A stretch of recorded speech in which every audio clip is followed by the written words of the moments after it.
அன்பான சகோதர சகோதரிகளே, நான் உங்கள் பிரேமாமா பேசுகிறேன்.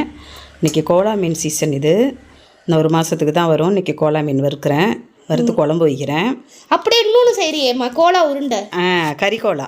ஆமாம், மட்டன் வாங்கிட்டு வந்து வச்சுருக்கு கொத்தி, அதையும் செய்யணும். இந்த மீன் குழம்பு தாளித்து விட்டுட்டேன்.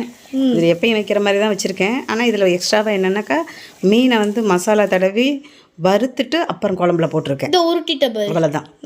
இது வந்து அதான் 1 டீஸ்பூன் பெருஞ்சீரகம், 1/2 டீஸ்பூன் சீரகம், ஒரு துண்டு இஞ்சி, 4 பூண்டு, வந்து இது வெங்காயம், பொட்டுக்கடலை 1 டம்ளர் பொட்டுக்கடலை, 1/2 டம்ளர் கடலைப்பருப்பு, இதையெல்லாம் லேசாக செவக்க வறுத்துக்கிட்டு தேங்காய் எல்லாமே வறுக்கணும்.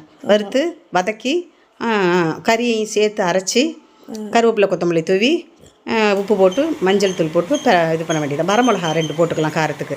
போட்டு அடுப்பை சிம்மில் வச்சே பொரிங்க. ஆமாம். இது வந்து முதல்ல கொஞ்சம் ஹீட் பண்ணிக்கிட்டு அப்புறம் சிம் பண்ணிடணும். அதை முதலிட்டு பாருங்கள், கொஞ்சம் சபக்குது பார்த்தீங்களா, அது அப்படி ஆகிடும். அடுத்தடுத்து வரும்போது குலோப்ஜான் மாதிரி அழகாக செவந்து நல்லா வரும். நல்லா வெந்திருக்கும், திங்கிறதுக்கும் நல்லாயிருக்கும். பிள்ளைங்க வந்து கறி சாப்பிடாத பிள்ளைங்க கூட இது சாப்பிட்ருவாங்க. செம்ம டேஸ்ட்டுங்க, வாசம். இந்த மாதிரி போடணும். இப்போ சிம்மிலே இருக்கா. இது வந்து சூப்பராக அப்படியே அழகாக பிரண்டு வரும் நல்லா. இன்னைக்கு கறிக்கோலா. ஆமாம், கையை மட்டும் அப்படியே இப்படி பின்னாடி வறுக்கணும்னா அப்படி கையை போடாமல் ஈஸியாக பண்ணுறதுக்கு இது முதல்ல கரண்டியை போட்டோம்னா உடையாமல் இருக்கிறதுக்கு நாம் இப்படியே அது கைப்பிடி சுடாது. அழகாக அப்படியே கொஞ்சம் ஒரு ஆளாத்து இது பண்ணினோம்னா சுற்றி 4 பக்கமும் சவுந்துடும் உருண்டை.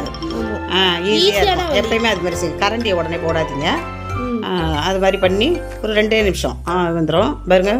கோலா குழம்பு, கோலா மீன் குழம்பு, கோலா மீன் வறுவல், கறி கோலா வறுவல்.